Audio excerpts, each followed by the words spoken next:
నమస్కారం అవ్వా. మీ ఇంట్లో ఉన్న ఓట్లన్నీ మన ప్రభుత్వానికే ఇయ్యాలి. నేను తప్ప మా ఇంట్లో ఎవరూ మిగల్లేదయ్యా. ఓన్లే మిగిలిన ఒక్కోటైనా సరే నాకే ఇయ్యాలి. నువ్వు ముందుసారి ఒక్క ఛాన్స్ అంటే ఇంటెలు 10 ఓట్లు మీకే వేశాం. మద్యపాన నిషేధం అని పిచ్చి ముందో పురుగుల ముందో అమ్మారు.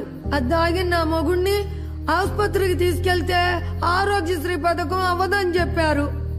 అంతే మంచాన పడిపోయాడు. మా పెద్దోడు తాపీ పని చేసేటోడు. ఈ ప్రభుత్వం ఇసుకను ఆపేస్తే పని లేక పని కోసం పక్క రాష్ట్రానికి వెళ్ళాడు. ఇంతవరకు జాడే లేదు. మా చిన్నోడు వ్యవసాయం చేసేటోడు. ఏ పంట వేయాలో ఈ ప్రభుత్వమే చెప్పి ధర స్థిరీకరణ అని గిట్టుబాటు ధర లేకుండా చేస్తే అప్పులు పాలై ఊరేసుకుని చచ్చిపోయాడు. అయినా కొడుకు పోతే బీమా వస్తుంది అవ్వా. బీమా బీమా అంటే నమ్మకం.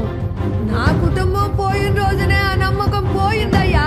నాకు తలగరువు పెట్టవలసిన వారి సాగునే నేను చూడవలసి వచ్చింది. ఇక డబ్బు అంటావా? ఇదిగో తీసుకొని నా పోయిన కుటుంబాన్ని నాకు ఇవ్వగలవా? ఇదిగో నీ మనోడు భవిష్యత్తు గురించి అయినా ఆలోచించి ఈ ఒక్కసారి మళ్ళీ మన ప్రభుత్వం కోటి అంతా బాగుంటది. ఒక్కసారి నమ్మి కోల్పోయింది చాలు. భవిష్యత్తు తరాలు